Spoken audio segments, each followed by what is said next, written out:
एक बार थोड़ा सा कंफर्म करिएगा, क्या स्क्रीन और वॉइस दोनों क्लियर है?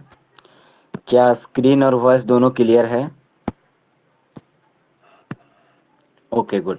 चलिए क्लास को हम लोग स्टार्ट करते हैं। पिछले क्लास में हम लोग मॉडल प्रश्न पत्र 2023 वाला डिस्कस कर रहे थे। जो पांच पांच मॉडल प्रश्न पत्र जारी किया गया था उसको हम लोग डिस्कस कर रहे थे। ठीक है, पांच पांच जो मॉडल प्रश्न पत्र जारी किया गया था उसको हम लोग डिस्कस कर रहे हैं, जो कि क्लास 10th का गणित का हम लोग डिस्कस कर रहे थे। ठीक है, आज पिछले क्लास में हम लोग डिस्कस कर चुके थे 1 से 19 क्वेश्चन नंबर 20 क्वेश्चन नंबर तक। आज हम लोग डिस्कस करेंगे 20 से 40 क्वेश्चन नंबर तक। 20 से 40 नंबर क्वेश्चन तक हम लोग आज डिस्कस करेंगे। पिछले क्लास में 1 से 20 तक हो गया था सेट 1 का ही एमसीक्यू। आज हम लोग करेंगे क्वेश्चन नंबर 20 से लेकर के 40 तक जी। ठीक है, चलिए अब हम लोग क्वेश्चन नंबर 20 को स्टार्ट करते हैं। किस तरीके से क्वेश्चन बनेगा जी, देखते हैं। हाँ, क्या क्वेश्चन आप लोग को 20 नंबर क्वेश्चन दिख रहा है? कंफर्म करिएगा थोड़ा सा, क्वेश्चन नंबर 20 दिख रहा होगा। 20 नंबर हम लोग तो क्वेश्चन कर लिए थे। 21 नंबर से स्टार्ट करते हैं। 21 नंबर क्वेश्चन 21 नंबर क्वेश्चन में क्या कह रहा है सुनिएगा। 21 नंबर क्वेश्चन में कह रहा है कि बिंदु x, y की मूल बिंदु से दूरी निम्नलिखित में से क्या होगी? सबसे पहले आप कमेंट में आप हमको बताइएगा, कल कल को क्वेश्चन बताए थे वो आज यहाँ था, आया था, आज आया था। अच्छा अच्छा, आज आप लोग का टेस्ट हो रहा था ना, तो उसमें आया होगा। बहुत अच्छी बात है भैया। देखिए, सबसे पहली बात यह है कि मूल बिंदु किसे कहते हैं ये बताइए आप लोग। मूल बिंदु का निर्देशांक क्या होता है ये आप लोग हमको कमेंट करके बताइएगा। रोहित प्रजापति, बहुत अच्छी बात है, आपका एग्जाम में आया था।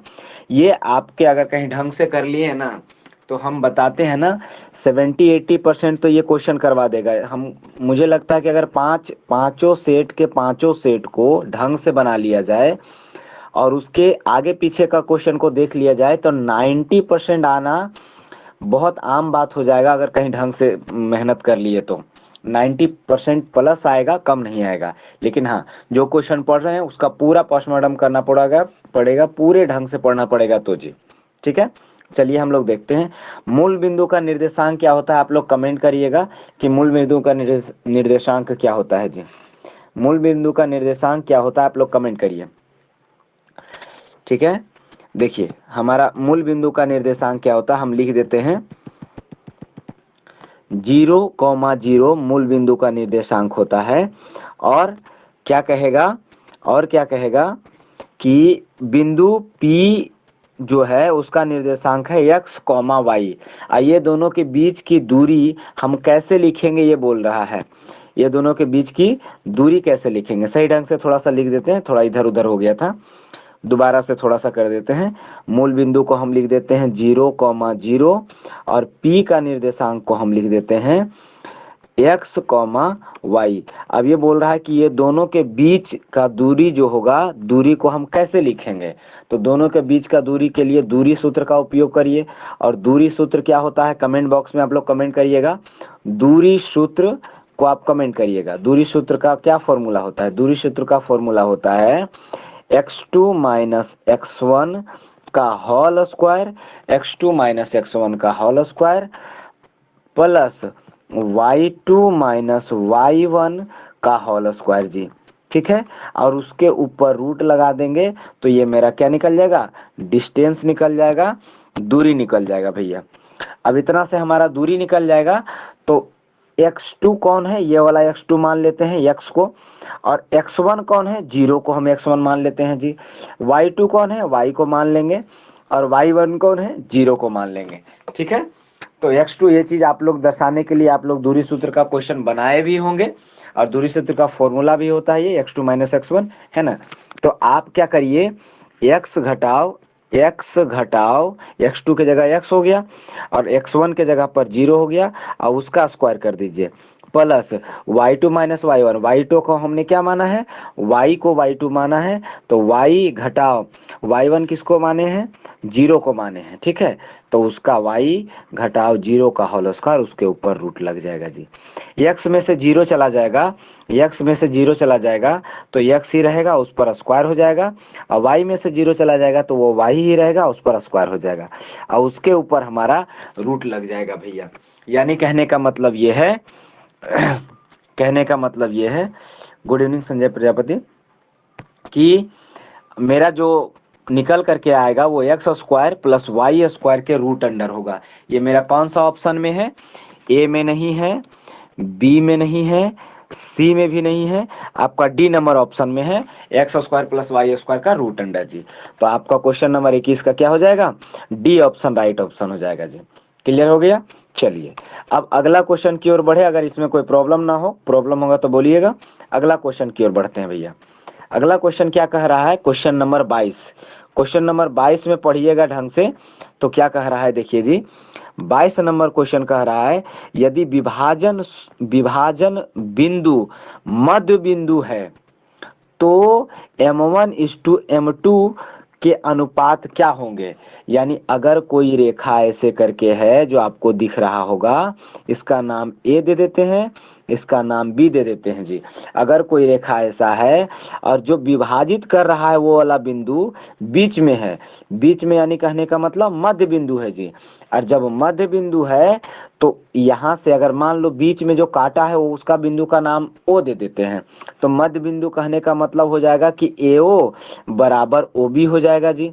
जो आपको यहाँ नजर आ रहा है ए से ओ बराबर ओ से बी हो जाएगा, जो कि हमने लिख दिया। अब बोल रहा है कि m1:m2 क्या हो जाएगा, तो m1:m2 क्या होता है, यहाँ से यहाँ बटे यहाँ से यहाँ, यानी एओ बटे ओ बी हो जाएगा। और एओ बटे ओ बी मेरा क्या हो जाएगा, एओ बटे ओ बी जो होगा, एओ बटे ओ बी जो होगा वो 1:1 आएगा, क्योंकि एओ और ओ बी बराबर है।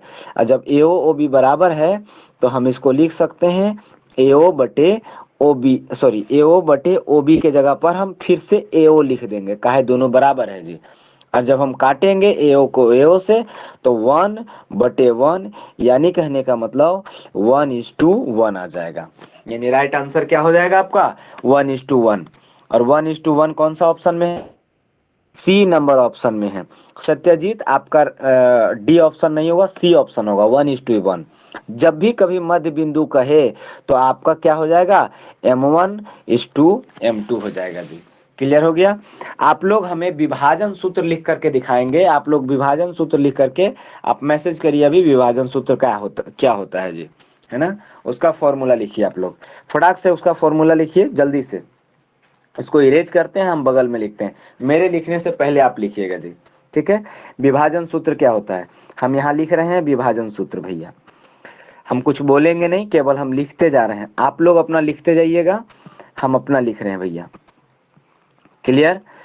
बटा में भी कुछ होता है वो हम बटा में लिख देते हैं, ठीक। प्लस में भी होता है वो प्लस में भी लिख दे रहे हैं, ये ब्रैकेट में रहेगा।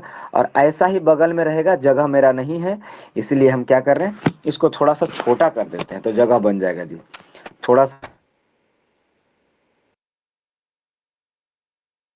क्वेश्चन भले नहीं दिखेगा लेकिन जगह बन जाएगा।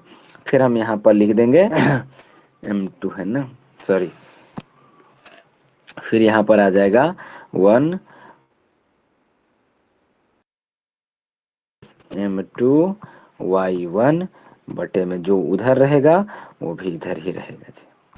क्लियर। ऐसे करके आपका हो जाएगा जी। अब यहाँ पर अगर आप थोड़ा सा सोचे तो आपको याद हो सकता है, m1:m2 आपका क्या करिएगा, सो देखिए, सॉरी m1:x2 और प्लस में m2:x1 m1+m2। और यहाँ पर होता है m1:y2 प्लस m2:y1 बटे में m1।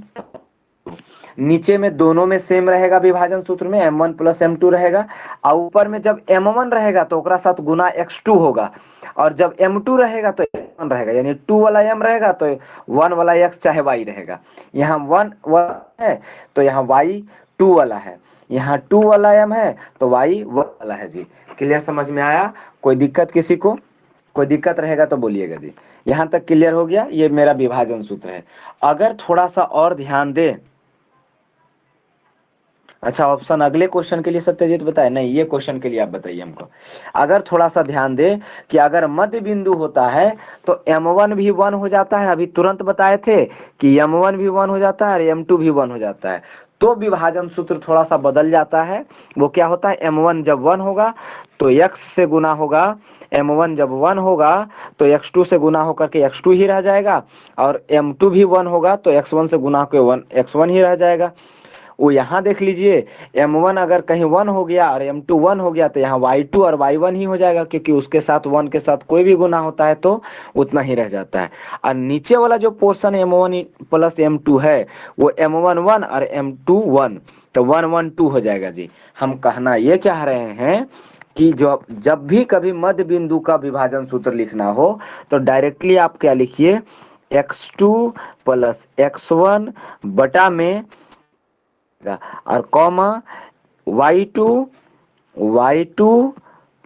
प्लस y1 और बटा में क्या हो जाएगा, 2 हो जाएगा। इसी को कहीं कहीं क्या लिख देता है, x2 प्लस x1 की जगह x1 प्लस x2 लिख देता है, और y2 प्लस y1 के जगह पर y1 प्लस y2 लिख देता है, और कोई अंतर नहीं होता है। क्या यहाँ तक क्लियर हो गया? कमेंट करिएगा जी, क्या यहाँ तक क्लियर हो गया? बोलिएगा।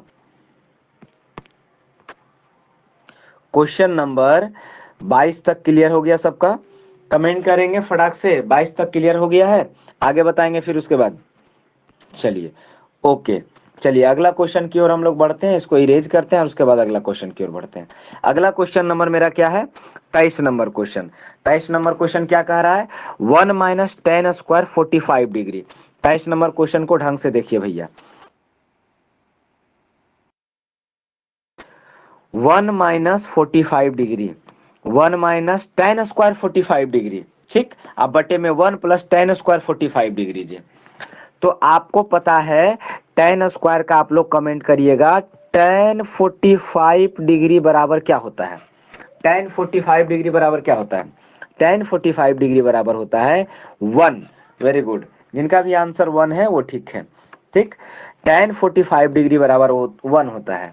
और अगर हम बोले 1 माइनस टेन स्क्वायर 45 डिग्री, तो या तो आप 1 माइनस टेन स्क्वायर 45 डिग्री लिखिए, या तो फिर टेन 45 डिग्री का होल स्क्वायर लिखिए, दोनों बात बराबर है।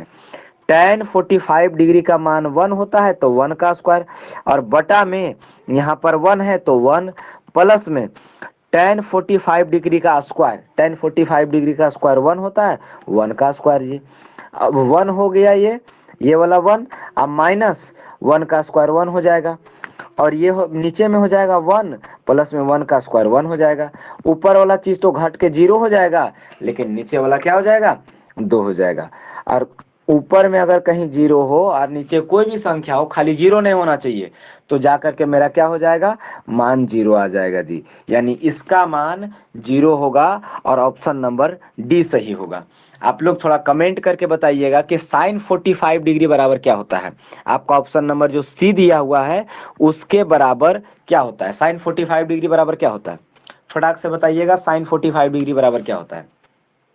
जल्दी से वेट कर रहे हैं हम। साइन 45 डिग्री बराबर बताइए कि क्या होता है जी।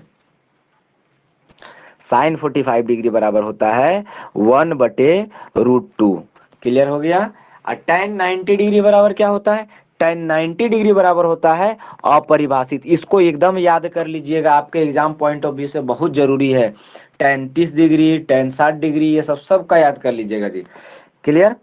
क्वेश्चन नंबर 24 करते हैं हम लोग भैया। यहां तक क्लियर हो गया होगा सबका? 24 नंबर क्वेश्चन में देखिएगा क्या कह रहा है। 24 नंबर क्वेश्चन कह रहा है साइन 18 डिग्री, साइन 18 डिग्री बटे कॉस 72 डिग्री। एक के दिमाग लगाना है। दिमाग क्या लगाना है, अगर कहीं ऊपर में 18 नीचे 72 हो गया, यानी दोनों ऊपर नीचे का कोण जोड़ करके 90 डिग्री हो गया। देख लीजिए 18 और 72 को जोड़िएगा तो 90 डिग्री आ जाएगा। और अगर कहीं ऐसा होता है तो सिंपल सी बात क्या हो जाती है जी, कि इसको हमको साइन को आप बदलिएगा कॉस में तो वो हो cos 72 आ जाएगा। एक फॉर्मूला हम लोग पढ़े थे, कौन सा formula? Sine sine 90 degree, sine 90 degree घटाव ए बराबर होता है कॉस ए। क्लियर? और ऐसे ही साइन का ई फॉर्मूला किसके किसके साथ मैच करता है? साइन वाला कॉस के साथ मैच करेगा, साइन का उल्टा कोसेक किसके साथ मैच करेगा? सेक के साथ मैच करेगा। यहाँ पर अगर कहीं कोसेक लिखल रहता, कोसेक 90 माइनस ए, तो आपका आ जाता सेक 90 माइनस सेक सेक ए आ जाता। यहीं पर यहाँ पर लिखल रहता tan 90 माइनस ए, तो आपका यहाँ पर सेक के जगह पर कॉट आ जाता जी। ये आप लोग ध्यान में रखिएगा, ये फॉर्मूला बड़ा इंपॉर्टेंट फॉर्मूला हो जाता है भैया, है ना। इसको नीचे मिटा देते हैं, जिसका जरूरत है वो वाला रहने देते हैं। तो हमारे पास क्या है? साइन 90 माइनस ए, साइन 90 माइनस ए बराबर कॉस है। अब साइन 90 माइनस ए, तो आप साइन 18 डिग्री को क्या लिखिएगा? साइन साइन 18 डिग्री को आप लिखिएगा साइन 90 माइनस 72। 90 माइनस 72 18 डिग्री होता है, तो साइन 18 डिग्री को हम लोग लिख दिए साइन 90 माइनस 72। और कॉस 72 को कॉस 72 रहने दिए हम, ठीक है, कॉस 72 ही रहने दिए, कॉस 72 को कॉस 72 ही रहने दिए जी। अब आपको पता है कि साइन 90 माइनस अगर थीटा होगा, थीटा के जगह यहाँ पर क्या आया? 72 आया, तो आपका ये क्या आ जाएगा? कॉस, पूरे चीज में बदल के कॉस 72 हो जाएगा जी। तो ऊपर वाला चीज को हम लोग लिख देते हैं, यहाँ नहीं बल्कि ये जा लिख देते हैं। साइन 90 माइनस 72 को हम लोग कॉस 72 ऊपर हो जाएगा, और नीचे तो कॉस 72 था ही भैया, और नीचे कॉस 72 ऊपर कॉस 72 कट करके क्या आ जाएगा? 1 आ जाएगा। ये आपका एनसीईआरटी का exact same to same question है भैया, इसका आंसर हो जाएगा बी, यानी कहने का मतलब 1। यहाँ पर भी आपका पूछा है ऑप्शन नंबर ए में tan 90 डिग्री बराबर क्या है। अगर कहीं ऑप्शन नंबर ए वाला पूछे tan 90 डिग्री बराबर क्या है, तो वो अपरिभाषित होगा। और साइन 45 डिग्री का होगा तो सॉरी इस वहां पर नहीं दिया है, हम 23 नंबर पढ़ दे रहे हैं जी, यहाँ पर पढ़ना है हमको।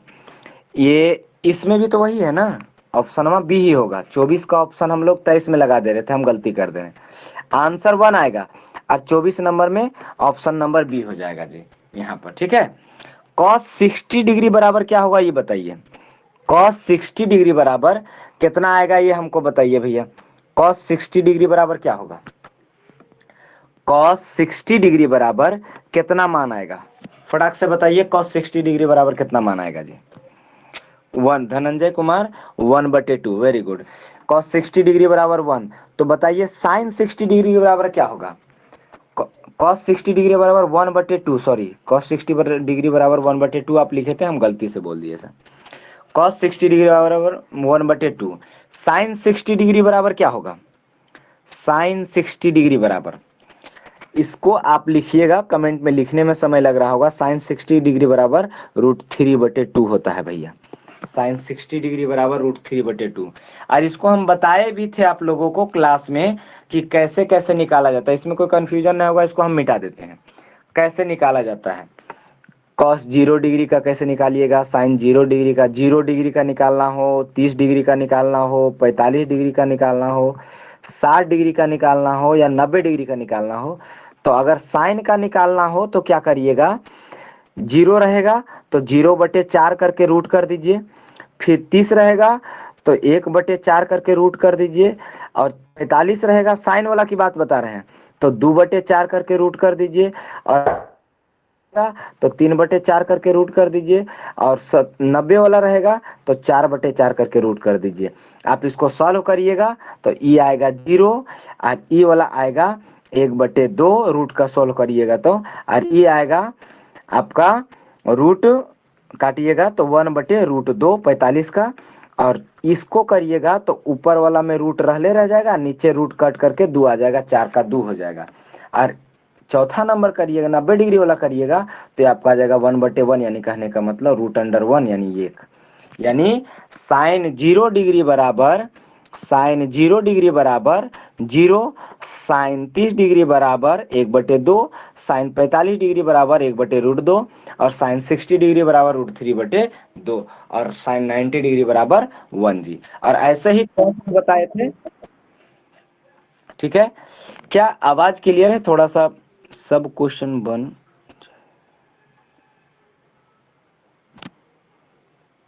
अच्छा नहीं समझ पा रहे हैं, क्या कमेंट किए नहीं समझ पा रहे धनंजय? क्लियर हो गया यहाँ तक? चलिए जी, अगला हम लोग क्वेश्चन करते हैं। क्वेश्चन नंबर 24 हो गया, क्वेश्चन नंबर 25 कर लेते हैं। क्वेश्चन नंबर 25 जी, क्वेश्चन नंबर 25 क्या कह रहा है? 25 नंबर क्वेश्चन कह रहा है, यदि tan a बराबर 4/3 हो तो साइन a का मान क्या होगा? tan a बराबर 4/3 हो तो साइन a का मान क्या होगा? एक चीज याद रखिएगा, tan थीटा का फॉर्मूला होता है ना? क्या लिख रहे हैं धनंजय? सब क्वेश्चन बन जाएगा। अच्छा, सब क्वेश्चन बन जाएगा। हाँ, क्वेश्चन तो सब बन ही जाएगा भैया, है ना? थोड़ा सा हम हिंट कर दे रहे हैं, केवल जिनसे नहीं बन पाएगा उनको हिंट कर दे, आपसे बन जाएगा, ठीक है? थोड़ा बाकी सबको भी हिंट कर दें। tan a बराबर 4/3 हो तो साइन a का मान क्या होगा जी? बात क्या करिए, आप सबसे पहले एक त्रिकोण बनाइए, ट्रायंगल बनाइए 90 डिग्री का, ऐसे करिएगा, है ना? ऐसे करिएगा और ऐसे करिएगा। और 90 डिग्री के सामने वाला कर्ण होता है, जिसको हम लोग हाइपोटेन्यूज एच, और जो थीटा के सामने वाला होता है, अगर मान लीजिए इस मान लिए, तो इधर सामने वाला थीटा के सामने वाला लंब होता है जी। और लंब को हम लोग क्या परपेंडिकुलर अंग्रेजी में कहते हैं, और थीटा के पास वाला जो होता है वो आधार होता है, और आधार को हम लोग बेस कहते हैं। अब यहाँ पर क्या कह रहा है, tan थीटा बराबर हम लोग जानते हैं tan a बराबर होता है, tan a बराबर परपेंडिकुलर बाय बेस होता है ना? परपेंडिकुलर बाय बेस होता है, और परपेंडिकुलर बाय बेस आपका tan 4/3 भैया, ठीक है? हम ए मान लेते हैं इस कोण को, बी मान लेते हैं इस कोण को, और सी मान लेते हैं इस कोण को। तो tan ए बराबर 4/3, यानी परपेंडिकुलर हो गया। कलर से हम लिख लेते हैं भैया थोड़ा सा, ताकि पहचान हो सके। आने के मतलब परपेंडिकुलर के जगह पर आप 4 लिखिए, ये वाला जो लाइन है आपका 4 है, और सी ए वाला जो लाइन है वो 3 है, आधार आपका 3। तो आप लोग पाइथागोरस पर में से आप लोग जानते हैं कि क्या होता है, अगर कहीं हम लंब का तो कर्ण की स्क्वायर के बराबर होता है, यानी कहीं ना क्या मतलब, अगर कहीं कर्ण निकालना हो दीजिए, क्लियर? कर्ण आपका निकल जाएगा, यानी 4 का स्क्वायर और 3 का स्क्वायर करके रूट कर दिएगा तो का स्क्वायर निकल जाएगा जी। का स्क्वायर करने पर कितना आता है?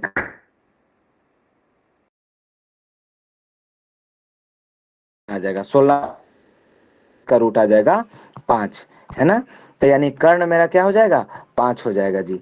अब आपको निकालना है साइन ए बराबर, इसमें क्वेश्चन थोड़ा सा टफ भी किया जा सकता है। साइन ए बराबर, आवाज क्लियर नहीं आ रहा है क्या? बाकी सब थोड़ा कंफर्म करेंगे, क्या आवाज क्लियर आ रहा है? क्या मेरा आवाज और स्क्रीन और वॉइस दोनों क्लियर आ रहा है? कंफर्म करिएगा। साइन ए बराबर, अच्छा क्लियर आ रहा है। साइन, पूजा तुम्हारा मिस्टेक होगा, आपके नेटवर्क प्रॉब्लम होगा, पुनः बैक होकर के आ जाइए जी। साइन ए बराबर हो जाएगा आपका, साइन ए बराबर होता है लंब, यानी लंब बटे कर्ण। अब परपेंडिकुलर मेरा कितना है? 4 है जी, तो 4 हो जाएगा, परपेंडिकुलर मेरा हो जाएगा 4 हो गया, हाइपोटेनियस यानी कर्ण क्या हो जाएगा? 5 हो जाएगा। राइट आंसर 4/5, यानी बी वाला ऑप्शन सही होगा जी। ठीक है, कोई दिक्कत इसमें किसी को भी, कोई परेशानी? अब ये साइन ए बराबर परपेंडिकुलर बाय हाइपोटेनियस यानी लंब बटे कर्ण होता है, इसका हम एक बार उसको याद कर लीजिए, कहीं कंफ्यूजन होगा तो उससे काम कंप्लीट हो जाएगा जी। शायद आप लोग को हम क्लास में भी बताए थे, है ना? यहाँ तक क्लियर है। अच्छा, ये जो आप है 3 है, यहाँ पर दिया हुआ है 3 और यहाँ पर दिया हुआ है 4, तो कर्ण कितना होगा? वो 5। ये हम ट्रिपलेट में भी क्लास में बताए थे कि 3 4 5 ट्रिपलेट है, 5 12 13 ट्रिपलेट है, कि अगर कहीं 3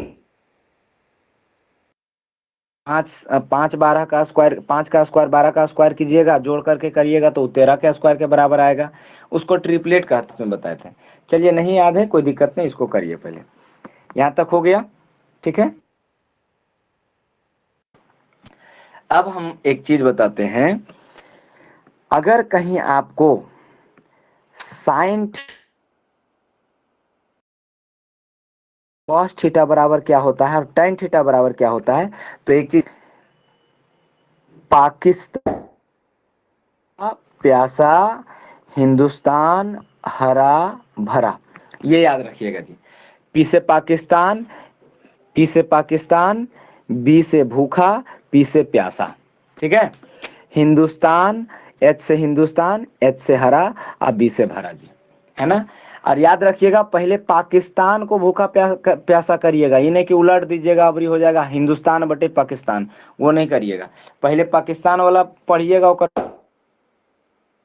तो अब पाकिस्तान पहला का जो होगा वो साइन थीटा होगा, दूसर का जो होगा वो कॉस थीटा का फॉर्मूला है जी, और तीसर का जो होगा वो टेन थीटा का फॉर्मूला है, ठीक है। और ये आप लोग जानते होंगे, एच से हाइपोटेन्यूस यानी कर्ण, पी से परपेंडिकुलर यानी लंब, और बी से बेस यानी कहने का मतलब आधार होता है। क्या क्वेश्चन नंबर 25 क्लियर हो गया? यहाँ तक क्लियर हो गया? कोई दिक्कत किसी को भी जी? नहीं, ओके। चलिए, क्वेश्चन नंबर हम लोग 26 देखते हैं भैया। क्वेश्चन नंबर 26 देखते हैं। 26 नंबर क्वेश्चन क्या कह रहा है वो देखते हैं जी। 26 नंबर क्वेश्चन कह रहा है, क्वेश्चन नंबर 26 क्या कह रहा है देखिए जी। भूमि के एक बिंदु, इसको थोड़ा सा क्वेश्चन बड़ा हो गया है, थोड़ा सा छोटा करते हैं ताकि हमको क्वेश्चन पूरा दिख सके जी, है ना।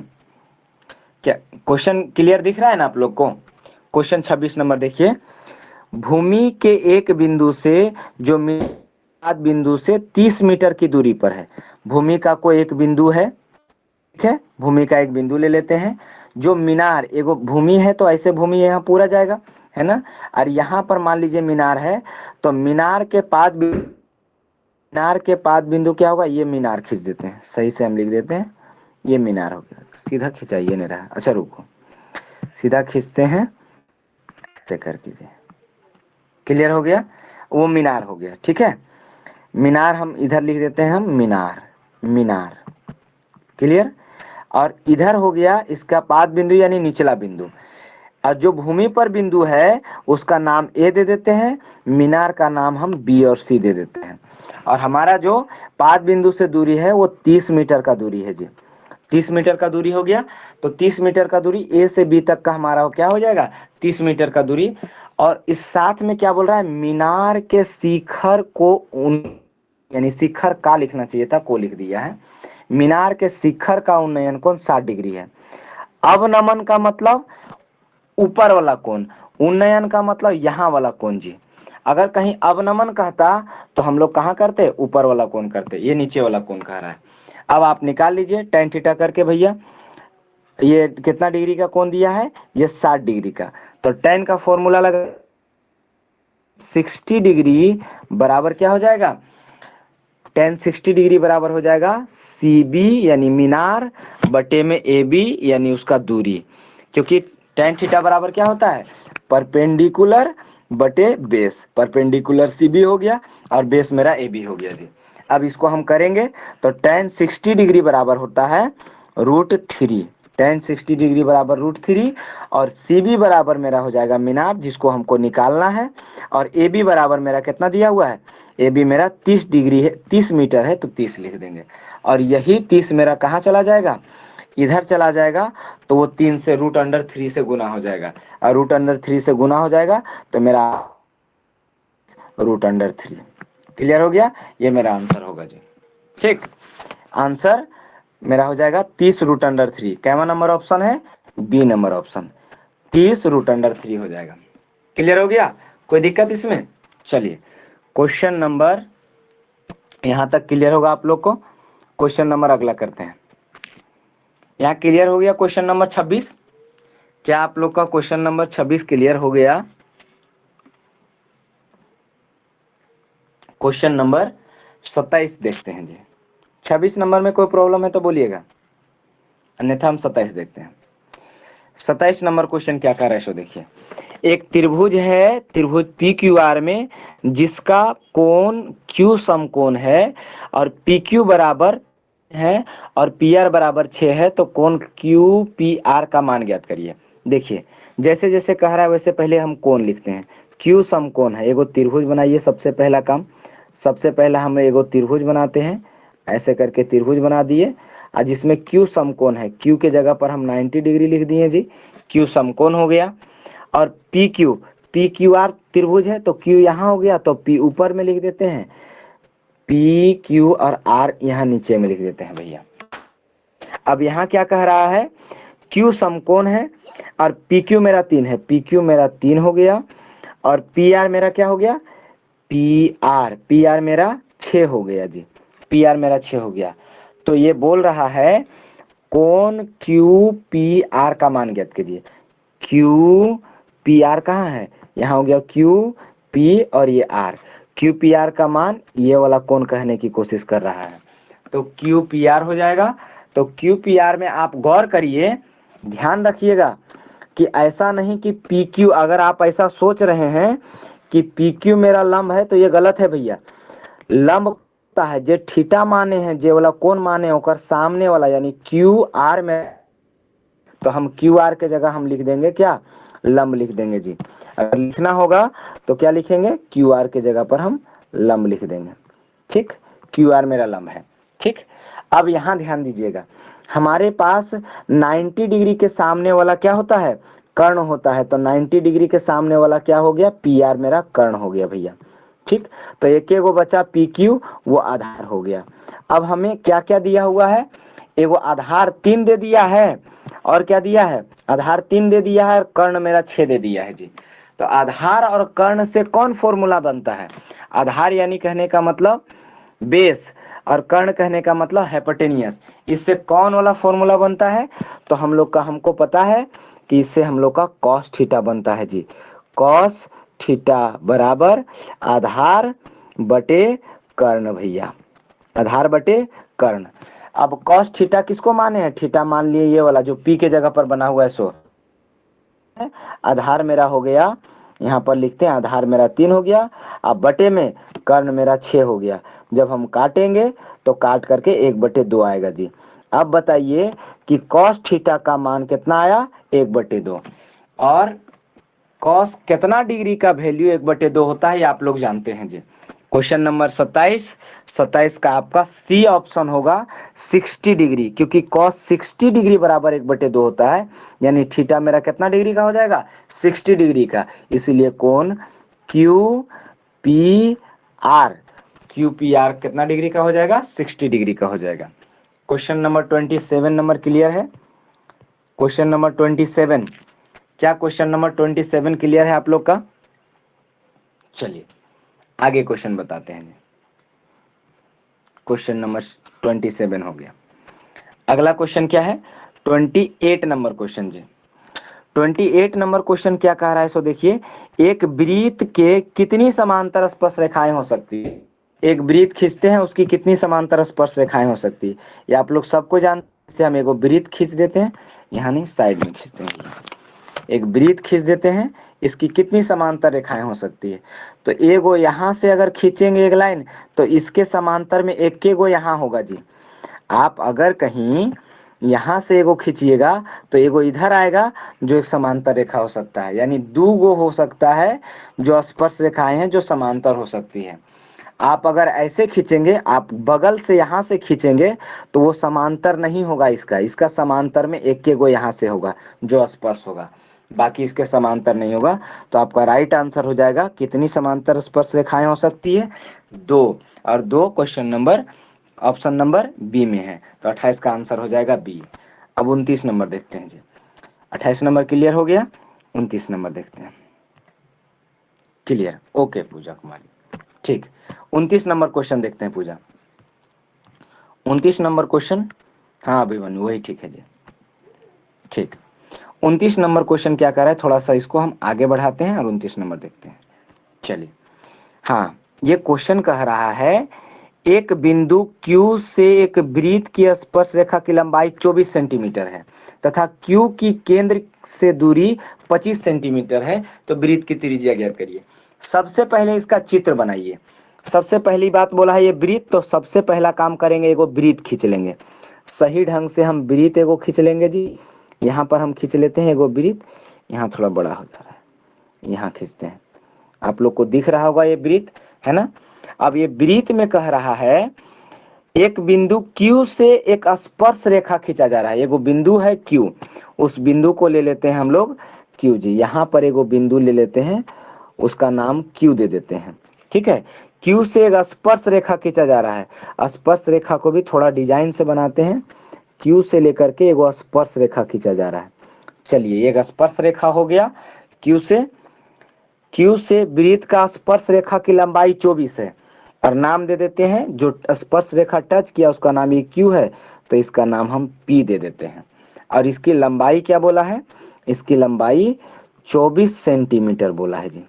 ठीक, और कह रहा है Q से केंद्र की दूरी, Q की केंद्र से दूरी 25 सेंटीमीटर है।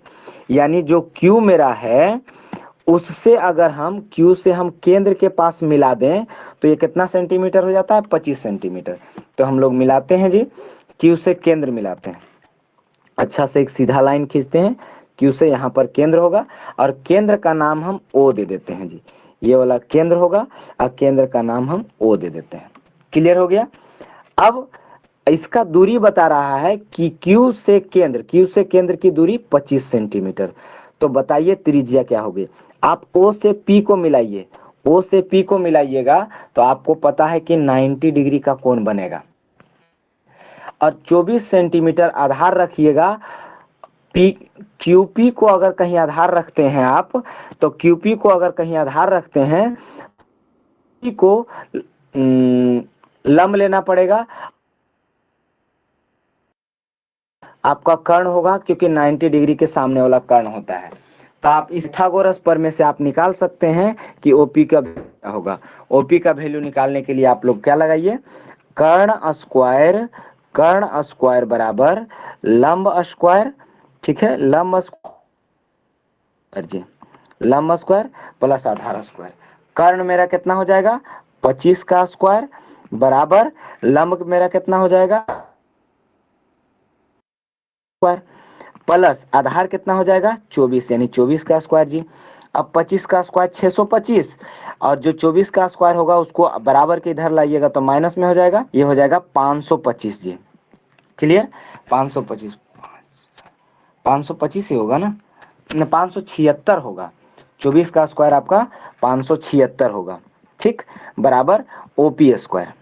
ठीक, अब इसको घटाइएगा तो घटाने के बाद आपका आएगा 49, घटाने के बाद आएगा 49। और ये स्क्वायर वाला को अगर कहीं रूट में ले जाइएगा तो आपका आंसर आ जाएगा 7, यानी OP बराबर 7 आ जाएगा। यानी आपकी त्रिज्या क्या हो जाएगी, 7 सेंटीमीटर त्रिज्या हो जाएगी। तो आपका ऑप्शन नंबर 29 का A नंबर हो जाएगा जी, 7 सेंटीमीटर त्रिज्या। क्या ये क्लियर हो गया। ओके ओके, हाँ A ऑप्शन होगा जी। ये ऑप्शन, जिनका भी ये ऑप्शन है वो ठीक है जी। चलिए, यहाँ तक क्लियर हो गया। अब क्वेश्चन नंबर 30 वाला देख लेते हैं। 29 हो गया, 30 है, कुछ क्वेश्चन हम लोग का और बचा है, उसके बाद खत्म हो जाएगा। क्वेश्चन नंबर 30 देखते हैं। 30 नंबर क्या कह रहा है, 30 नंबर, यदि एक बिंदु P से O केंद्र वाले किसी वृत्त पर PA PB स्पर्श रेखाएं परस्पर 80 डिग्री के कोण पर झुकी हुई है तो POA बराबर होगा। सबसे पहले बनाइए, एगो वृत्त की बात हो रही है, फिर से हम लोग एगो वृत्त बनाएंगे, उसी तरीके से एगो वृत्त बनाएं जी। ऐसे करके लिख दिए एगो वृत्त, उसमें बोल रहा है एक बिंदु P से, एक बिंदु ले लेते हैं, एक बिंदु यहाँ पर हम ले लेते हैं P से क्या बोल रहा है भैया, P से हमको करना है, P से O केंद्र वाले किसी वृत्त, केंद्र मेरा क्या कह रहा है O केंद्र, केंद्र आपको रखना है ओ जी। ओ केंद्र वाले किसी वृत्त पर पीए, किसी वृत्त पर पीए और पीबी दो स्पर्श रेखाएं हैं, तो पी से एक स्पर्श रेखा ऊपर खींच दीजिए, पी से एक स्पर्श रेखा नीचे खींच दीजिए। और आप लोग हमें कमेंट में बताइएगा कि क्या एक बिंदु, बाहरी बिंदु से कितनी स्पर्श रेखाएं खींची जा सकती है। जैसे अभी हम लोग खींचे हैं, बाहरी बिंदु से कितनी स्पर्श रेखाएं खींची जा सकती है। अभी अभी ये दो स्पर्श रेखाएं खींच दी हैं, नाम दे देते हैं, एक ऊपर वाले का नाम दे देते हैं यहाँ पर ए, और नीचे में दे देते हैं हम जी बी। क्लियर, पी ए और पी बी दो स्पर्श रेखाएं हो गया।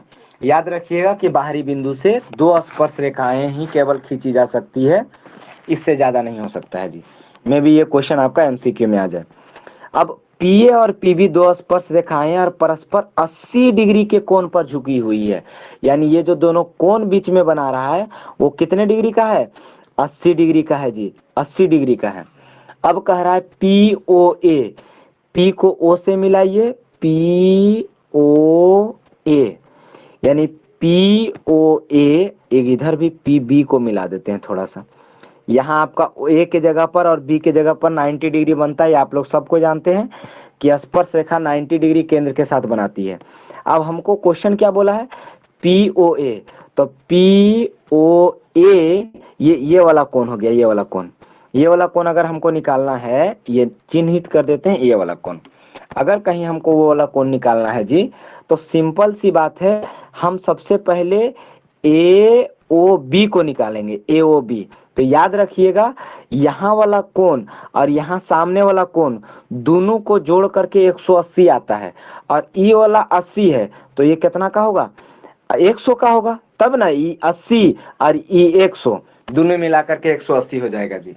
तो हमारा बड़का कोण ए ओ बी जो वो 100 डिग्री का होगा। लेकिन बड़का कोण नहीं पूछ रहा है हमको, यहाँ से यहाँ नहीं पूछ रहा है, वहां से वहां तो मेरा 100 का होगा ही, लेकिन हमको बोला है इतनी पूछ रहा है, ऊपर वाला ही केवल पूछ रहा है, यहाँ से लेकर के यहीं तक पूछ रहा है। तो एक आधा हो जाएगा, पूरे का आधा हो जाएगा, बराबर बराबर भाग में बढ़ता है, क्योंकि ऊपर वाला त्रिभुज और नीचे वाला त्रिभुज सर्वांगसम है, आरएचएस से आपका सर्वांगसम हो जाएगा, इसीलिए ऊपर और नीचे वाला कोण बराबर हो जाएगा। तो टोटल 100 है, तो आधा कितना हो जाएगा जी, 50 हो जाएगा। इसलिए इसका आंसर होना चाहिए कि पी ओ ए का कोण कितने डिग्री का बनेगा, 50 डिग्री का। 30 का ऑप्शन देखते हैं अगले पेज में हम लोग, 30 का ऑप्शन थोड़ा सा देखिएगा, 30 का ऑप्शन क्या कह रहा है। 30 नंबर का ऑप्शन है, एक है 50 डिग्री, एक है 60 डिग्री, एक है 70 डिग्री, एक है 80 डिग्री। तो मेरा आंसर हो जाएगा कितना डिग्री, 50 डिग्री। ऑप्शन नंबर कौन सा, ए वाला ऑप्शन हो जाएगा जी। क्लियर हो गया। अगला ऑप्शन देखते हैं हम लोग, ये यहाँ हो गया 30 नंबर। 31 नंबर क्वेश्चन देखिएगा, 31 नंबर क्वेश्चन क्या कह रहा है, क्वेश्चन कह रहा है 6 सेंटीमीटर त्रिज्या वाले एक वृत्त के एक त्रिज्या खंड का क्षेत्रफल ज्ञात कीजिए जिसका कोण 60 डिग्री है। अभी अब हमको इसको क्या करना है, वृत्त वगैरह नहीं खींचना है, खाली हमको वृत्त के त्रिज्या खंड का क्षेत्रफल का फॉर्मूला आना चाहिए। तो वृत्त के त्रिज्या खंड का क्षेत्रफल का फॉर्मूला होता है, आप सब लोग जानते हैं कि वृत्त के क्षेत्रफल के त्रिज्या खंड का फॉर्मूला होता है थीटा बटे 360 डिग्री गुने पाई आर स्क्वायर, गुने क्या होता है जी, पाई आर स्क्वायर। अब यहाँ पर देखिए थीटा का मान कितना डिग्री बोल दिया है, 60 डिग्री। अब बटे में 360 हो जाएगा जी, अब गुना में पाई का मान मेरा 22/7 हो जाएगा, और आर का मान कितना दिया है, त्रिज्या का मान 6 डिग्री दिया है, त्रिज्या का मान 6 सेंटीमीटर दिया है, तो 6 का स्क्वायर यानी 6 गुने 6 हो जाएगा। 0 से 0 कट गया, 6 छक 36 6 बार में, नीचे वाला 6 और ऊपर वाला 6 दोनों कट जाएगा जी, नीचे वाला 6 और ऊपर वाला 6 दोनों कट जाएगा।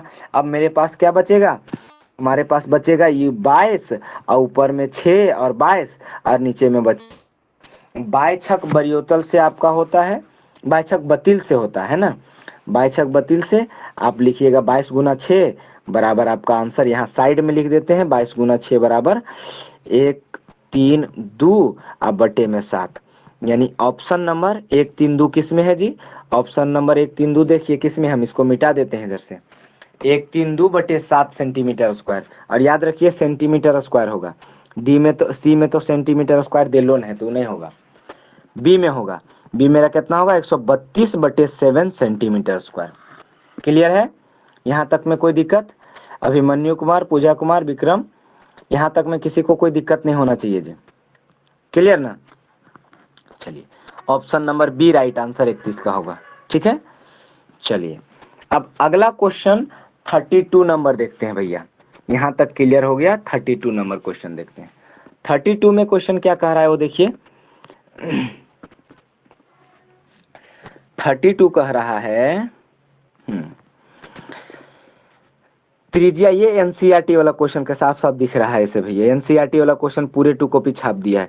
त्रिज्या आर वाले वृत्त के उस त्रिज्या खंड का क्षेत्रफल जिसका कोण P है वो निम्नलिखित है। यानी P कोण वाला त्रिज्या खंड का क्षेत्रफल जिसका त्रिज्या R है वो क्या होगा? तो त्रिज्या खंड का क्षेत्रफल अभी जस्ट लिखे थे कि θ/360 गुने पाई R स्क्वायर होता है जी। तो थीटा के जगह यहाँ पर P बोल रहा है, कर मतलब थीटा के जगह पर P/360 गुने में पाई और R स्क्वायर होगा। अब देखते हैं किस में ऐसा है जी। तो पाई आर स्क्वायर पहले का ऑप्शन में नहीं है, 2πr है, तो ये तो पहले गलत हो गया पहले का ऑप्शन। दूसर का ऑप्शन में पाई आर स्क्वायर अगर है भी, दूसर का ऑप्शन देखिए पाई आर, इसको इस सबको मिटा देते हैं यहाँ। दूसर का ऑप्शन में पाई आर स्क्वायर है भी तो बटा में 180 है जी।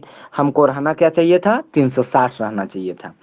तीसरका में देखते हैं पाई आर स्क्वायर है, ये नहीं है, आर स्क्वायर नहीं होगा तो ये ऑप्शन ही नहीं होगा। चौथा में देखते हैं पाई आर स्क्वायर तो है लेकिन बटा में 360 नहीं बल्कि 720 है। लेकिन इसका उपाय है, आप थोड़ा सा ध्यान से देखिएगा जी। इसको अगर थोड़ा, तो आपका 2 यहाँ दे दिया है और 720 दे दिया है तो ये दोनों कट जाएगा। 2 से काट दीजिए 720 को तो 360 बार में, तो आपका ऑप्शन वही हो जाएगा P/360 पाई आर स्क्वायर। यानी डी ऑप्शन को ही अगर थोड़ा सा सुधार करके सोचते तो आंसर रहता। क्लियर हो गया? ऑप्शन नंबर डी, 32 नंबर का ऑप्शन नंबर डी जी। यहां तक बोलिएगा भैया 32 नंबर क्वेश्चन क्लियर हो गया होगा, ठीक ना? 33 नंबर क्वेश्चन देखते हैं इसके बाद। 33 नंबर क्वेश्चन क्या कह रहा है उसको ध्यान दीजिएगा। 33 नंबर क्वेश्चन क्या कह रहा है जी।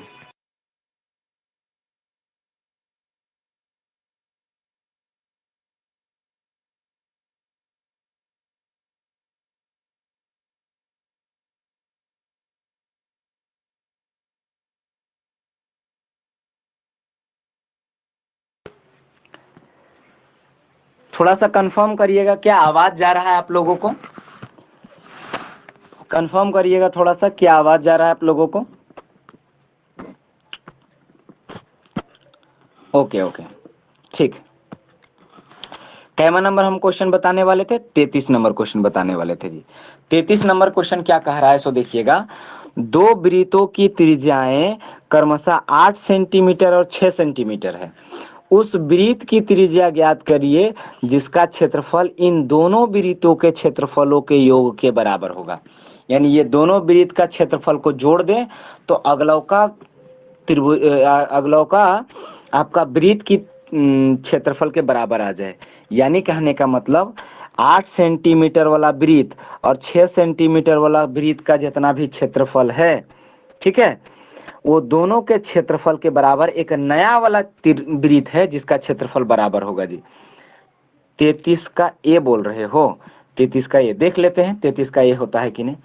तो हम लोग क्या करेंगे कि दो गो वृत्त का क्षेत्रफल को जोड़ करके, तो हम दोनों वृत्त का हम क्या लिख देते हैं क्षेत्रफल। पहला वृत्त का क्षेत्रफल पाई r1 का स्क्वायर, दूसरा वृत्त का क्षेत्रफल पाई r2 का स्क्वायर, बराबर है एक नया वृत्त जिसको हम लोग कहते हैं पाई बड़का आर का स्क्वायर। ठीक है, नया वृत्त को हम लोग बड़ा ही होगा, दोनों को मिलकर के एगो नया बनेगा तो पाई आर का स्क्वायर कर देते हैं। अब यहाँ ध्यान दीजिए कि ये दोनों के छोटके दोनों जो भी दोनों क्षेत्रफलवा है ओकरा जोड़ करके बड़का क्षेत्रफलवा के बराबर हो जा रहा है। तो हम लोग क्या करेंगे कि दोनों जो क्षेत्रफल जोड़ करके हो रहा है उसको निकाल लेंगे आर बैठा करके, और बड़का आर के जगह पर खाली रहने देंगे, समीकरण बन जाएगा। क्या हम कहना चाह रहे हैं सो देखिएगा। सबसे पहले तो यहाँ पाई और यहाँ पाई है, दोनों कॉमन निकाल लीजिए। पाई कॉमन आ गया और हमारा हो जाएगा R1 का स्क्वायर प्लस R2 का स्क्वायर बराबर पाई आर स्क्वायर जी। इधर पाई है और इधर पाई है, दोनों कट जाएगा। तब मेरा क्या बच जाएगा, थोड़ा सा स्क्रीन को ऊपर करते हैं ताकि हम लिख पाए, है ना। स्क्रीन ऊपर किए, अब देखिएगा। अब हम क्या लिख सकते हैं इसको जी, R1 का स्क्वायर, ठीक है, प्लस R2 का स्क्वायर बराबर बड़का आर का स्क्वायर। R1 मेरा कितना दिया हुआ है 8 सेंटीमीटर, R2 कितना दिया हुआ है 6 सेंटीमीटर। 8 का स्क्वायर कर दीजिए, फिर 6 का स्क्वायर कर दीजिए, वो आ जाएगा बड़का आर के स्क्वायर के बराबर, यानी 8 8 64 और 6 6 36 बराबर आर का स्क्वायर जी। 36 और 64 को जोड़िएगा तो 100 आ जाएगा, 100 बराबर आर स्क्वायर। अगर स्क्वायर को हटाइएगा तो रूट अंडर आ जाएगा, रूट अंडर 100 यानी कहने का मतलब 10 बराबर आर, यानी आर जो मेरा होगा वो 10 सेंटीमीटर होगा। और क्वेश्चन नंबर 33 का option number D right answer होगा जी। 33 का option number D right answer होगा, डी में क्लिक करिएगा। 33 का ऑप्शन नंबर डी क्लियर हो गया। यहां तक में किसी को कोई दिक्कत है तो बोलिएगा। Option number D right answer होगा। अगला क्वेश्चन की ओर बढ़ते हैं भैया, क्वेश्चन नंबर 34 की ओर, ठीक है। 33 हो गया हमारा, 34 नंबर क्वेश्चन बढ़ते हैं। 4-5 क्वेश्चन हम लोग का और बचा हुआ है, उसको क्लियर कर लेते हैं जी। 34 नंबर क्वेश्चन कह रहा है, क्या कह रहा है 34 नंबर क्वेश्चन, सबसे बड़े बांस की लंबाई बताइए जो एक 12 मीटर और 9 मीटर चौड़े तथा 8 मीटर ऊंचे कमरे में रखी जा सकती है। यानी एगो कमरा है, आपका रूम होगा, उसी तरीके का रूम है जिसका लंबाई चौड़ाई और ऊंचाई दे दिया गया है। तो हमको क्या रखना है, एक बॉक्स रखना है जी। आपको पता है कि निचलौका कोनवा से, अपना रूमवा वाला निचलौका कोनवा से लेकर के रूमा के दूसर का ऊपरला कोनवा तक लगाएंगे, वो सबसे लंबा बांस रखा जा सकता है। दोनों नीचे वाला कोन नहीं, एगो नीचे वाला कोन और एगो छतवा ऊपर, छतवा के ऊपर वाला कोनवा को अगर मिलाएंगे तो उतना लंबा बांस रखा जा सकता है। जैसे हम यहाँ पर एक चित्र बना के दिखाते हैं आपको। सबसे पहले हम रूम का चित्र बनाते हैं। रूम का चित्र इस तरीके से घनाभ जैसा बनाते हैं जी। घनाभ ही होता है, एक ऐसे हो गया, एक आपका ऐसे हो गया, ठीक है, इस तरीके से। और मिला देते हैं हम इसको इस तरीके से, ऐसे मिल जाएगा तो आपका घनाभ बन जाएगा जी। आपको चित्र एकदम सही ढंग से दिख रहा होगा, घनाभ बनता हुआ नजर आ रहा होगा, एकदम परफेक्ट घनाभ बन गया। अब आपको हम बता रहे हैं कि सबसे लंबा रखा जा सकता है, यहां से लेकर के यहां तक लंबा बांस रखा जा सकता है, ठीक है। यानी कहने का मतलब बांस को यहां से यहां तक रखा जा सकता है। और इस लंबाई को हम लोग क्या कहते हैं, घनाभ का आयत, घनाभ का विकर्ण। घनाभ का, सही ढंग से लिख देते हैं, घनाभ का विकर्ण। इसका एक फॉर्मूला होता है, विकर्ण, घनाभ का विकर्ण जी। घनाभ का विकर्ण होता है रूट अंडर एल का स्क्वायर प्लस बी का स्क्वायर प्लस एच का स्क्वायर, यानी लंबाई का स्क्वायर प्लस ऊंचाई के स्क्वायर का रूट। लंबाई मेरा कितना हो गया जी, 12 सेंटीमीटर, यानी 12 का स्क्वायर प्लस 9 का स्क्वायर प्लस एच यानी 8 का स्क्वायर, और सब का आप रूट कर दीजिए। 12 का स्क्वायर हो जाता है, नीचे लिख देते हैं, जगह नहीं है, 12 का स्क्वायर हो जाता है आपका क्या, 12 का स्क्वायर 144, ठीक है। 12 का स्क्वायर 144 प्लस, थोड़ा सा बड़ा कर लेते हैं स्क्रीन को, ठीक है, थोड़ा सा बड़ा और यहाँ साइड कर लेते हैं इसको कैलकुलेशन करने के लिए। 12 का स्क्वायर आपका हो जाएगा 144 प्लस 9 का स्क्वायर 9 9 81 और 8 का स्क्वायर 8 8 64 जी। आप इसको रूट अंडर करिएगा तो आपका रूट अंडर आ जाएगा भैया, ठीक है। रूट अंडर करने के बाद सबको जोड़िएगा तो ये किसके बराबर आता है सो जानते हैं? ये आएगा 17 के स्क्वायर के बराबर। आप देखिएगा, जोड़ लीजिएगा अपने से, ठीक है। कैलकुलेशन आप करिएगा, आप जोड़िएगा ना तो कैलकुलेशन करिएगा, 17 से 289 हो जाए, 289 इतना हो जाता है। 289 किसका रूट करेंगे? 289 तो कितना आएगा? 17। यानी सबसे लंबा बांस रखा जा सकता है वो 17 सेंटीमीटर का बांस रखा जा सकता है, ठीक है। कौन सा ऑप्शन से मैच कर रहा है जी? 34 नंबर का कौन सा ऑप्शन से मैच कर रहा है? 17 नंबर का कैमा नंबर ऑप्शन में है? ए में तो 12 है, नहीं होगा, है ना। बी में 17 है, बी वाला ऑप्शन हो जाएगा 17 मीटर। राइट आंसर 34 का क्या हो जाएगा? 17 मीटर। क्या क्लियर हो गया? ये फॉर्मूला याद रखिएगा जी, ठीक है। विकर्ण बराबर ये पूछता है कि सबसे लंबा बांस कितना रखा जा सकता है। तो सबसे पहले देखिए, आपका घर जो है ना वो घनाभाकार का है, और घनाभ का विकर्ण निकाल लीजिए, वो सबसे लंबा बांस रखा जाएगा। 34 नंबर क्वेश्चन कंप्लीट। अगला क्वेश्चन करते हैं 35 नंबर जी। 35 नंबर क्वेश्चन क्या कह रहा है सो देखिएगा। थोड़ा सा बड़ा कर लेते हैं स्क्रीन को पढ़ने के लिए क्वेश्चन को। 35 नंबर क्वेश्चन, 7 सेंटीमीटर त्रिज्या और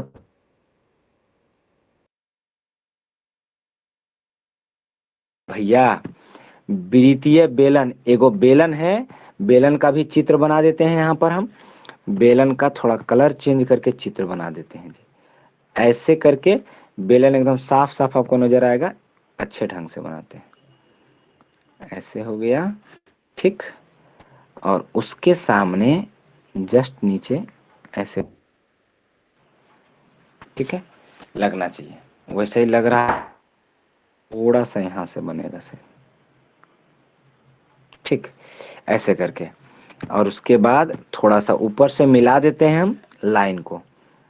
लाइन नहीं मिला सही से भैया, ये वाला लाइन, और यहाँ से ये वाला लाइन। अब ये बन गया बेलन जी। बेलन का बोल रहा है क्या? बेलन की त्रिज्या है 7 सेंटीमीटर, ऊंचाई है कितना है जी? 5 सेंटीमीटर। तो बेलन का आयतन आप लोग जानते हैं, ऊंचाई ये हो गया 5 सेंटीमीटर। बेलन का आयतन, बेलन का आयतन होता है पाई आर स्क्वायर एच। पाई मेरा कितना हो जाएगा? 22/7। आर मेरा कितना हो जाएगा जी? आर मेरा दिया हुआ है 7, यानी 7 का स्क्वायर 7 गुने 7। और एच मेरा कितना हो जाएगा? 5। अब काट दीजिए 7 से 7 तक, 7 पचे 35 और 22 को गुना करिए। 7 पचे 35 और 22 को अगर गुना करते हैं तो आपका आंसर आएगा निकल करके 70 गुने 11 अगर करिएगा तो 770 आएगा, जो कि आपका 770 आएगा जी। क्लियर? आप लोग गुना कर लीजिएगा, आपका 770 सेंटीमीटर बी ऑप्शन आपका राइट आंसर होगा। क्लियर हो गया? क्वेश्चन नंबर 35 तो एकदम आसान था, ये क्लियर हो गया होगा जी, ठीक। ये क्वेश्चन नंबर 35। क्वेश्चन नंबर 36 की ओर हम लोग बढ़ते हैं थोड़ा सा। 36 में थोड़ा सा है जिसको देखना पड़ेगा ढंग से जी।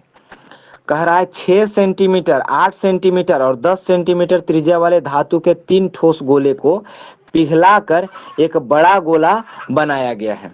क्या बनाया गया है जी? एक बड़ा गोला बनाया गया है। ये तीनों ठोस को पिघला करके एक बड़ा गोला बनाया गया है। अब ध्यान दीजिएगा यहाँ पर,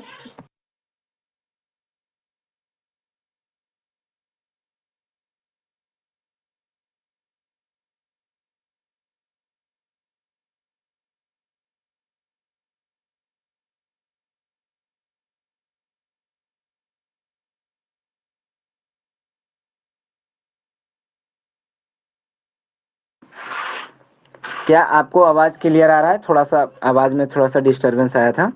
क्वेश्चन क्या कह रहा है थोड़ा सा फिर से पढ़ देते हैं, ठीक है। क्वेश्चन क्या कह रहा है दोबारा से पढ़ देते हैं। कह रहा है 6 सेंटीमीटर, 8 सेंटीमीटर और 10 सेंटीमीटर त्रिज्या वाले धातु के 3 ठोस गोला को पिघलाकर एक बड़ा ठोस गोला बनाया जाता है। इस बड़ा गोले की त्रिज्या क्या होगी? 3 गो ठोस गोला है, उसको पिघला के एक नया ठोस गोला बनाया जाता है। तो याद रखिएगा, अगर 3 गो ठोस गोला, यानी कहने का मतलब बॉल जैसन 3 गो बॉल है, उसको पिघला के एक बड़ा बॉल बनाया जाता है। मान लो पीतल के है या कोई चीज का भी है, धातु का कोई चीज, तो जो नयका बड़का बॉलवा उतनी होगा। अगर मान लो बचपन में आप लोग करते होंगे, मिट्टी का गोला बनाते हैं, 3 गोला को मिला के फिर एक बड़का गोला बना देते थे, तो मटिया बढ़ थोड़े नहीं जाता था जी, वही वाला मटिया रहता था। इसका मतलब आयतन बढ़ा नहीं, तो तीनों को आयतन मिला के बड़का के आयतन बराबर हो जाएगा। तो हम लोग को पता है कि गोले का आयतन क्या होता है। क्वेश्चन नंबर 36 में आप लोग गोले का आयतन के बारे में आप लोग पढ़ रहे हैं, जो कि होता है 4/3 पाई आर क्यूब। और आर वन का क्यूब वैसे ही दूसर का गोला का क्यूब 4/3 पाई R2 का क्यूब, है ना। और फिर उसके बाद 4/3 पाई R3 का क्यूब जी, जो कि तीनों का आयतन हम जोड़ेंगे तो नया आयतन के बराबर होगा, वो बड़का गोला के आयतन, यानी 4/3 पाई आर जो बड़का गोला है ओकर cube, pi r cube. Clear. यहाँ पर हम लोग लिख दिए सारा कुछ। यहाँ एक चीज मिस्टेक कर दिए जी, सही से नहीं लिखा है, ये वाला चीज मिस्टेक दिए। लिखते हैं तीसरा वाला, 4/3 पाई R3 का क्यूब। क्लियर। अब इसको सॉल्व करते हैं। अब ये सब को अगर आप सॉल्व करिएगा तो क्या हो जाएगा, 4/3 इसमें भी है, 4/3 इसमें भी है, पाई पाई तीनों में है, तो 4/3 और पाई कॉमन ले लीजिए, और ब्रैकेटवा में R1 का क्यूब प्लस R2 का क्यूब प्लस R3 का क्यूब कर दीजिए, जो कि आपका बराबर आएगा 4/3 पाई, इधर बराबर के इधर ज्यों का त्यों क्यूब लिखाएगा। 4/3 इधर है, 4/3 इधर, दोनों काट दिए, पाई इधर है, पाई काट दिए। अब R1 का क्यूब यानी कहने का मतलब 6 का क्यूब। क्लियर। R2 का क्यूब यानी कहने का मतलब 8 का क्यूब, क्योंकि क्वेश्चन में दिया हुआ है 6, 8 और 10, है ना। अब प्लस R3 बड़का आर का क्यूब बराबर के उधर जो था। क्लियर हो गया यहाँ तक। अब 6 का क्यूब अगर हम करते हैं तो 6 का क्यूब हमारा क्या होता है जी, 6 का क्यूब आपका हो जाता है 216। याद रख होता है, हमें याद था इसलिए लिख दिए। आप गुना करके लिखते हैं तो ठीक है, वैसे हम आप लोग को याद करवाए थे कि 6 का क्यूब 8 का क्यूब क्या होता है। 8 का क्यूब जो हमारा हो जाएगा वो 512 हो जाएगा जी। 8 का क्यूब 512 और 10 का क्यूब 1 हो जाएगा, बराबर आर के क्यूब के बराबर। अब सबको जोड़िएगा तो आपका आ जाएगा 1728 बराबर आर के क्यूब। क्यूब इधर ले आएंगे तो क्यूब रूट इधर आ जाएगा, और ये 17 जो है वो 12 के क्यूब है, और आर का क्यूब उधर है, यानी आर किसके बराबर है जी, ध्यान दीजिएगा यहाँ पर 1728 12 का क्यूब है, और इधर आर क्यूब है, यानी 12 का क्यूब बराबर आर क्यूब, यानी आर मेरा किसके बराबर 12 के, क्यूब क्यूब को काट दीजिए तो आर किसके बराबर 12 के। यानी हमारा जो नया गोला बनेगा वो नया गोला कितना सेंटीमीटर त्रिज्या वाला होगा, वो 12 सेंटीमीटर पाया। राइट आंसर मेरा क्या हो जाएगा 12 सेंटीमीटर। क्लियर हो गया जी, क्या यहां तक क्लियर हुआ। चलिए क्वेश्चन नंबर 36 तक क्लियर है। ओके, अगला क्वेश्चन नंबर 37, 38 और 39, 3 क्वेश्चन और बचा हुआ है, हम लोग 3 क्वेश्चन को सॉल्व करते हैं। क्वेश्चन नंबर 37 में तो बड़ा आसान है, एकदम आसान तरीके से। देखिएगा 37 नंबर क्वेश्चन क्या कह रहा है। कह रहा है यदि माध्य बराबर 60 और माध्यिका बराबर 50 हो तो बहुलक क्या होगा। एगो फॉर्मूला आप लोग पढ़े थे, 3 माध्यक बराबर बहुलक प्लस 2 माध्यक। एगो फॉर्मूला पढ़े थे, 3 माध्यक माध्यक, ठीक है, बराबर बहुलक बहुलक प्लस, ठीक है, 2 माध्य जी। अब यहाँ पर क्या क्या, और माध्यिका बराबर 50, तो 3 गुने माध्यिका बराबर 50 बराबर बहुलक को ब लिख देते हैं, और प्लस 2 लिख दिए। माध्यक ब निकाल दीजिए आप, 50 या 150 बराबर ब, अब प्लस में आपका 6 दूनी 120 हो जाएगा जी। 120 घटा दीजिए 150 में, इधर बराबर के इधर लाइएगा तो 150 घटाओ 120 बराबर बहुलक, यानी बहुलक बराबर हो जाएगा, 150 में 20 घटाइएगा 30 आ जाएगा। बहुलक बराबर 30 और 30 मेरा बी नंबर ऑप्शन है। ठीक है, बी नंबर ऑप्शन है 30। 37 नंबर क्लियर है, ये बहुत आसान था। अगला करते हैं 37 के बाद ऑप्शन। ठीक, 38 नंबर क्वेश्चन। क्वेश्चन नंबर 38 एकदम सी बात याद रख, क्या करा है, प्रकार का तोरण है। नीचे इस चित्र से पता चलता है कि ये किस प्रकार का तोरण है। सर सबसे जगह कहीं नीचे निम्न सीमा लिखल रहेगा होगा, अगर कहीं निम्न सीमा लिखल रहेगा तो अधिक प्रकार का तोरण होगा, और यहीं पर ये उच्च सीमा लिखल रहता तो ये कम, यहाँ पर क्या लिखा रहता, उच्च सीमा लिखा रहता तो मेरा कम प्रकार का तोरण होता और ए आंसर होता। लेकिन नीचे यहाँ लिखल है निम्न प्रकार का, निम्न सीमाएं, तो एक मतलब से अधिक प्रकार का तोरण होगा। 38 का हो जाएगा। 40 नंबर क्वेश्चन देखते हैं इसके बाद। 39 नंबर, 39 है, निम्नलिखित में से कौन सी संख्या किसी घटना की प्रायिकता, तो एक बात याद रखिएगा, कोई भी घटना की प्रायिकता 0 हो सकता है, 0 के बराबर हो सकता है, उससे बड़ा हो सकता है, और 1 से छोटा चाहे 1 के बराबर हो सकता है। ये बड़े ध्यान से याद रखिएगा। क्या कह रहा है, 0 से बड़ा या बराबर, चाहे 1 से छोटा या बराबर। 1 से बड़ा नहीं होगा, 0 से छोटा नहीं होगा। 0 से छोटा का मतलब समझते हैं, नेगेटिव, नकारात्मक। तो बी ऑप्शन एकदम नहीं होगा, बी नेगेटिव में है, नकारात्मक। बाकी सब देखिए, 2/3 1 से छोटा है, 2/3 3 से भागा हो रहा है 2 में, तो 3 से भागा, बड़का से भागा देंगे छोटका में तो 1 से छोटा आएगा। 15% का मतलब 15/100, ये भी 1 से छोटा है, 100 से भागा 15 में दे रहे हैं। 0.7 का मतलब 7/10, ये भी 1 से छोटा है, काहे 10 से भागा दे रहे हैं छोटका में, तो छोटे आएगा 1 से। क्लियर हो गया, तो आंसर 39 का हो जाएगा बी नंबर ऑप्शन। क्लियर, 38 का, 39 का क्या हो जाएगा, 39 का हो जाएगा आपका, 39 का हो जाएगा बी नंबर। हाँ पूजा कुमारी ठीक है, 38 का ये ठीक है, हाँ वो तो ठीक है, 38 का बी ठीक है। अगला और लास्ट क्वेश्चन जो हम लोग करने जा रहे हैं वो है हमारा 40 नंबर जी। 40 नंबर क्वेश्चन क्या कह रहा है, सो देखिए, 40 नंबर थोड़ा ध्यान से समझिएगा, ये भी प्रायिकता से रिलेटेड है और लास्ट नंबर क्वेश्चन है। कह रहा है, दो खिलाड़ी संगीता और रेशमा टेनिस का मैच खेलती है। यह ज्ञात कीजिए, यह ज्ञात है, पहले से पता है कि संगीता द्वारा मैच जीतने की प्रायिकता 0.62 है, तो रेशमा के जीतने की क्या प्रायिकता है। याद रखिए, दो खिलाड़ी है, एगो है प्रोबेबिलिटी, किसका प्रायिकता, एक है संगीता को एस से डिनोट कर देते हैं और रेशमा का प्रोबेबिलिटी को आर से डिनोट कर देते हैं। तो P S plus P R बराबर दोनों, दोनों कुल प्रायिकता जो होता है ना वो 1 होता है, टोटल मिलाकर के 1 होता है। और तुमको संगीता का दे दिया है भैया, संगीता का 0.62 दे दिया है, और यहाँ पर पूछा है पी आर, आर का मतलब रेशमा का, बराबर 1 जी। तो पी आर बराबर क्या हो जाएगा, इधर से ले जाइए 0.62 को, उधर बराबर के उधर ले जाइए। पी आर का मतलब रेशमा की प्रायिकता बराबर 1 माइनस 0.62। आप इसको दशमलव का घटाओ या जैसे घटाते हैं घटा लीजिएगा, आपका आंसर बी आएगा 0.38, 38 0.38 आएगा। क्लियर हो गया। 40 का पूरा सेट नंबर 1 का वो सारा क्लियर हो गया जी, 1 से लेकर के 20, और इस वीडियो में आपका हो गया 21 से लेकर के 40 तक। इसके बाद अगले वीडियो में हम लोग देखेंगे जितना भी शॉर्ट आंसर क्वेश्चन जो है, मॉडल प्रश्न पत्र सेट 2 वगैरह वाला देखेंगे, और जो सारा है वो सारा कुछ देखेंगे।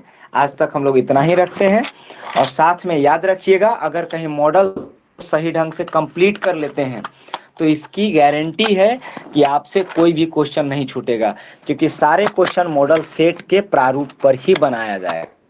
क्लियर है, चलिए धन्यवाद। क्लास